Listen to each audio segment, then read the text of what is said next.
afternoon and welcome to KILMURRY House, Shepherd's Irish Auction House of Durham. Today the contents of the house are on view for auction on Monday and Tuesday. One of the more spectacular pieces among an array of really fantastic items for sale here is this Mildred Anne Butler, which Donal is going to tell us about. Well, you can see the subject matter is of KILMURRY House itself. KILMURRY House is a Regency house which was revamped in the 1800s. Now, there's an orangery here, and this is the main block of the house to the side. And as you can see, Mildred Anne Butler's paintings normally are of the countryside, gardens, rural scenes, and her brushstrokes are broad, and watercolours are a very difficult medium to work with, because if you make mistakes, you can't cover them up like oils, so you must work fast. And Mildred Anne Butler would be one of the most notable female artists, like Rose Barton and others of that genre. We're now looking at a watercolour of Mildred Anne Butler's, and this is of KILMURRY House itself, set in the domain. And we can see the parkland here and the lake. There's a lake to the foreground. Now, all her sketches, watercolours mainly, were of rural scenes, and an awful lot of them were done in the domain here. And you will see cattle, sheep, or people working on the domain. But this is a setting in the landscape. And as you can see, we're going into the autumn time because it's autumnal, it's changing. And the same again, wide brushstrokes in her watercolour.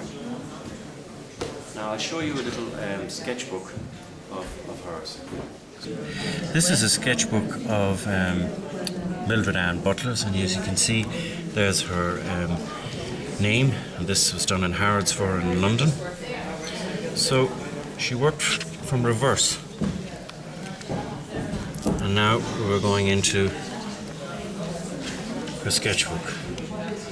And these are all of fauna, and this is obviously going into a churchyard. It's St. Mary's, so it would have been made of oak, and it's a porchway going into a church.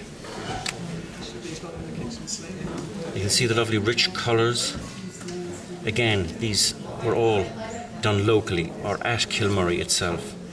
These are Pinus sylvestria, which are Scots pines, and go very much like an umbrella plant, because they lose, the canopy goes up towards the top here and has very nice golden bark later, and they're long-lived. And here's a little charming sketch of a donkey. Another rural scene, but this would have been quick work where she's taking thoughts in. Again, more plants, gladioli, which are commonly grown, we all know. And then we have pears, because there was an extensive walled-in garden here. But to show her attributes could be changed, she's drawing a Chippendale chair and mirror. So she's got a very wide talent, and she knows perspective and measurements. And they're all beautifully done. Lily. These are lilies in the garden, Michaelmas daisies.